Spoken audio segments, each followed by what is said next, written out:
ಇನ್ನು ತರಾತುರಿಯಲ್ಲಿ ಯಾಕೆ SIT ರಚನೆ ಮಾಡಿದ್ರು ಅನ್ನೋದ್ರ ಬಗ್ಗೆ ಕೂಡ ಇಲ್ಲಿನ ವಿಧಾನಸೌಧದಲ್ಲಿ ಬಿಜೆಪಿ ಶಾಸಕ ಹರೀಶ್ ಪೂಂಜಾ ಕೂಡ ಮಾತನಾಡಿದ್ದಾರೆ. ಷಡ್ಯಂತ್ರದ ಹಿಂದೆ ಯಾರಿದ್ದಾರೆ ಅಂತ ಬಹಿರಂಗಪಡಿಸಬೇಕು.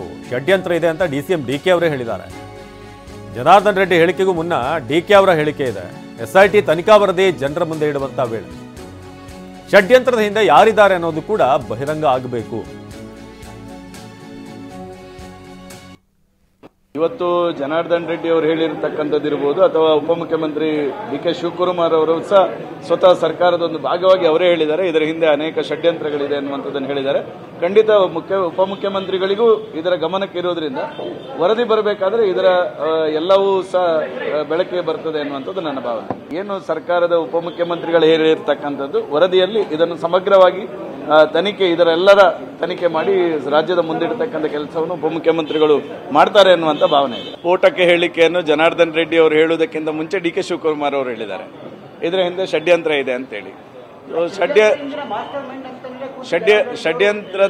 ಷಡ್ಯಂತ್ರದ ಹಿಂದೆ ಯಾರ್ಯಾರು ಇದ್ದಾರೆ ಅನ್ನುವಂಥದ್ದನ್ನು ಅನೇಕ ಜನ ಹುಡುಕ್ತಾ ಇರಬಹುದು.